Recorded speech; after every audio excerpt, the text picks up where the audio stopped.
Pere loomine toob palju rõõmu, ent sellega kaasneb ka väljakutseid, olgu siis põletikulise soolehaiguse tõttu või sellest sõltumatult.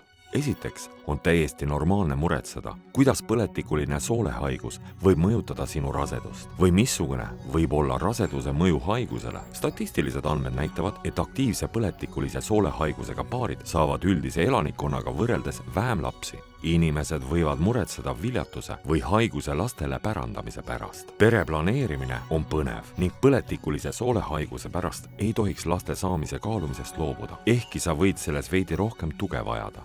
Enamikul põletikulise soolehaigusega naistest kulgeb rasedus probleemideta ning neile sünnivad terved lapsed. Mõnedel põletikulise soolehaigusega naistest on raskem rasestuda.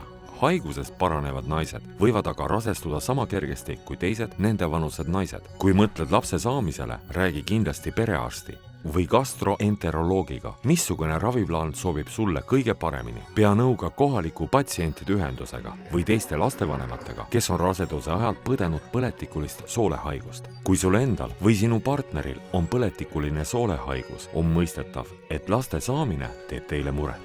Ka põletikulise soolehaiguseta inimesed peavad end lapsevanemaks saamiseks ette valmistama.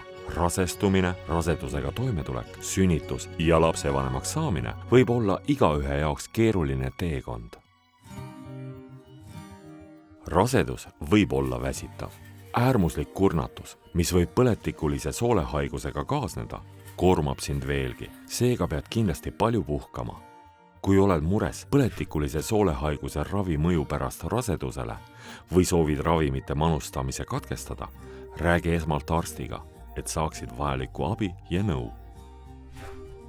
Põletikulise soolehaigusega inimesed muretsevad sageli, et haigus ei võimalda neil olla hea lapsevanem. Seega võtavad nad endale liiga palju kohustusi ja teevad rohkem, kui tegelikult vaja. Stress võib põhjustada haiguse ägenemist. Seega ära karda perelt, sõpradelt ja tervishoiutöötajatelt abi küsida. Hoolitse enda eest ja võta aega jõuvarude taastamiseks. Vajaduse korral abi palumist ei ole vaja häbeneda. Imetamise ajal ei tohi manustada kõiki põletikulise soolehaiguse ravimeid. Seega peaksid juhul, kui soovid last imetada või kui sa ei ole kindel, kas imetamise ajal ravimite manustamine on ohutu, alati spetsialistiga nõu pidama. Kui sulle teevad muret haiguse ägenemised, saab arst sinu raviplaani ning harjutuste ja toitumise kava üle vaadata, et aidata sul paremini toime tulla. Täiuslikku lapsevanemat ei ole olemas. Tunnista endale ausalt, mida tunned. Puhka, kui oled väsinud.